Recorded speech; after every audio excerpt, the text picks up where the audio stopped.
샬롬 사랑하는 청소년부 친구들, 설 연휴 잘 보내셨나요?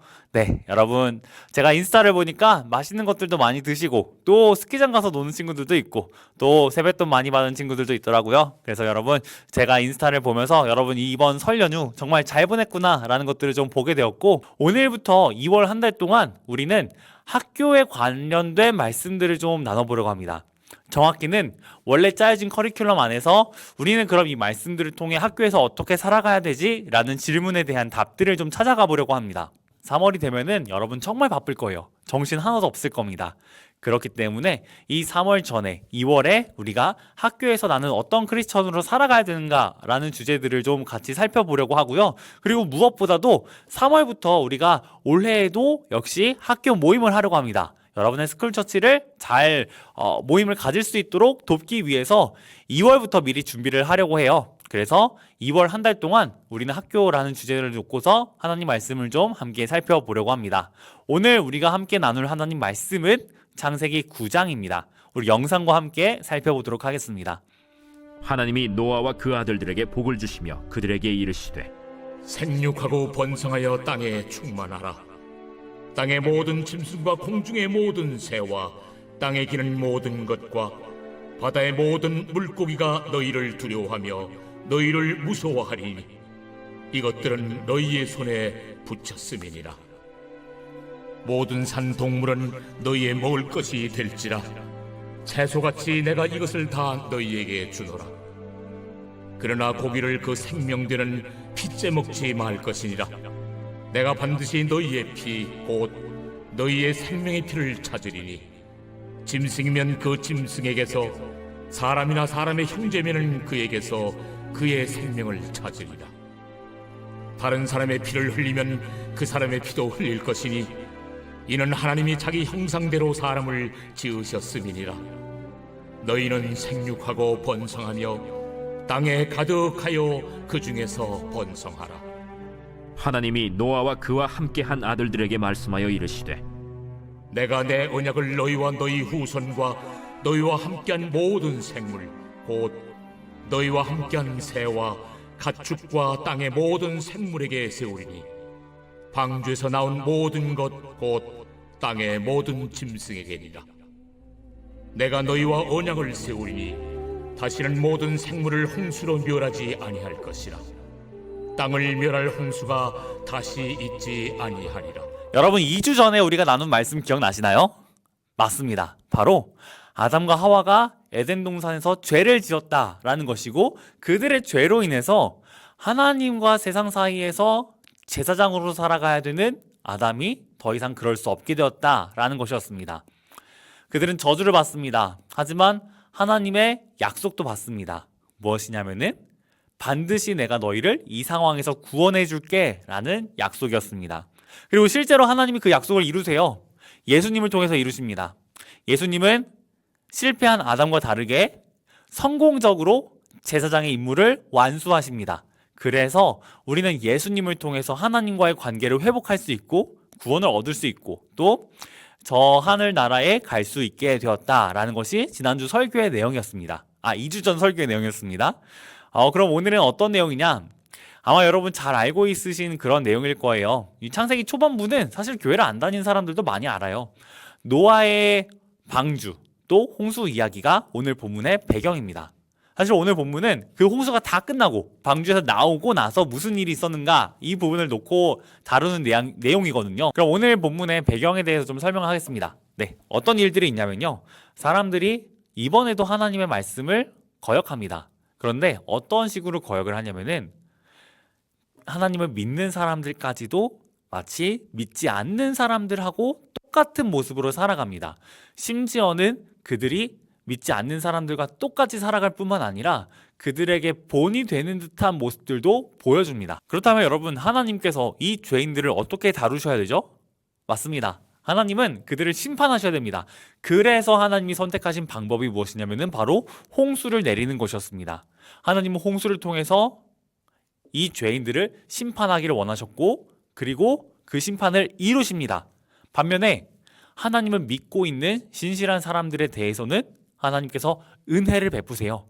구원의 방주를 짓도록 하셔서 그 방주 안에서 이 홍수의 모든 심판들을 피할 수 있도록 도와주십니다. 그런데 창세기에 막 자세하게 나와 있지는 않지만 우리가 성경 전체를 읽다 보면은 이 홍수 사건 전에 하나님이 어떤 일들을 하셨는지를 볼 수 있어요. 뭐냐면은 하나님께서 노아를 통해 이 믿지 않고 죄를 짓는 모든 사람들에게 돌아오라라고 계속 강력하게 권하셨다라는 것을 알 수 있습니다. 하지만 사람들은 돌아오지 않습니다. 그리고 그들은 심판당하게 되죠. 이 모든 일들이 끝난 이후에 하나님께서 어떤 일들을 하시냐면은 노아하고 약속을 하십니다. 어떤 약속이냐? 바로 내가 다시는 너희를 물로 심판하지 않을 거야 라는 약속입니다. 되게 간단한 약속이죠. 그런데 저는 이걸 통해서 여러분이 이러한 하나님의 마음과 은혜들을 좀 발견할 수 있었으면 좋겠다라는 생각이 들었습니다. 뭐냐면은 하나님께서는 믿는 사람뿐만 아니라 믿지 않는 사람들까지도 사랑해 주시는 분이라는 겁니다. 아이러니한 이야기이지 않습니까? 하나님께서 믿지 않는 사람들을 심판하셨다라고 했는데 왜 믿지 않는 사람들을 또 사랑하신다라는 거지? 어떻게 그걸 발견할 수 있지? 라는 질문들이 생기지 않습니까? 하지만 이것은 사실입니다. 왜냐면요, 하나님께서 지금 믿지 않든 믿든 사람이든 사람이 아니든 그런 것과 전혀 상관없이 내가 다시는 너희 전체를 물로 심판하지 않을 거야 라고 굳게 약속하고 계시기 때문이고, 또 이걸 통해서 믿지 않는 사람들을 향한 사랑을 또 어떻게 할 수 있냐면은 하나님께서 그들에게 노아 때처럼 계속해서 말씀하실 것이라는 것도 알 수 있기 때문에 그렇습니다. 하나님은 변하지 않으시거든요. 그렇다면 홍수 이전의 하나님도 홍수 이후의 하나님도 변하지 않으실 겁니다. 홍수 이전의 하나님이 믿지 않는 사람들, 죄인들을 향해서 돌아오라 라고 강력하게 말씀하셨다면요, 하나님은 홍수 이후에도 똑같이 말씀하실 겁니다. 그리고 이것은 사실 믿지 않는 사람뿐만 아니라 우리 모든 믿는 사람들에게도 되게 은혜가 돼요. 왜냐하면은 만약에 하나님이 홍수 심판을 다시는 내리지 않을게라는 약속을 하지 않으셨다면은 하나님은 다시 심판을 내리셨을 거예요. 그리고 그 심판으로 인해서 우리 중에 누군가는 하나님에 대해 듣기도 전에, 들었으나 믿기 전에 심판을 당했을지도 모릅니다. 즉 하나님의 이 약속을 통해서 우리는 믿는 사람들이, 믿기로 결정된 사람들이 하나님을 믿는 그 순간까지 하나님이 기다려주신다라는 것도 알 수 있는 거죠. 하나님의 특별한 사랑을 볼 수 있습니다. 그렇다면 그 하나님의 사랑을 어떻게 느낄 수 있죠? 네, 바로 예수님을 통해서 느낄 수 있습니다. 예수님께서는 이 노아가 방주를 통해 구원을 받은 것처럼 우리 가운데 구원의 방주로 찾아오십니다. 우리를 위해서 그 방주의 문을 여시고 믿음으로 그 문을 통해 들어올 수 있도록 도우십니다. 뿐만 아니라 예수님은 하나님의 그 진노의 홍수들을 대신 감당하십니다. 우리는 조금도 그것을 감당하지 않을 수 있도록 완벽하게 지켜주시죠. 사랑하는 여러분, 예수님이 우리가 죄인일 때 바로 그러한 일들을 하셨다라는 사실을 기억하시길 바랍니다. 그리고 그러한 믿음으로 여러분의 학교를 바라보세요. 이번에 새로운 학교에 올라간 1학년 친구들은 아마 모든 게 새로울 거다 보니까 대체 내가 이 학교에서 누굴 만날지, 뭘 할지 감도 안 잡힐 거예요. 근데 2, 3학년 친구들은 좀 다를 거예요. 내가 이미 작년, 재작년에 만났던 친구들, 후배들, 그리고 선생님들, 이들을 통해서 여러분은 돌아온 학기가 대충 어떤 모습일지 그려질 거예요. 근데 여러분, 여러분의 학교에 대해서 여러분 모든 면들을 사랑하실 수 있으세요? 불가능합니다. 완전 불가능해요. 제가 심지어 작년에 여러분하고 우리 학교를 소개하는 전지를 그렸을 때도 우리 학교 장점에 대해서 쓴 내용들이 별로 없고 진짜 무슨 단점들만 어마어마하게 써놨더라고요. 물론 여러분 장난으로 썼다는 사실도 알고 있습니다. 하지만 우리가 학교를 온전히 사랑하는 게 힘들다라는 것도 알고 있어요. 네, 맞습니다. 하지만 여러분 이 사실을 기억했으면 좋겠어요. 하나님께서는 여러분뿐만 아니라 여러분 곁에 믿지 않는 사람들도 사랑하십니다.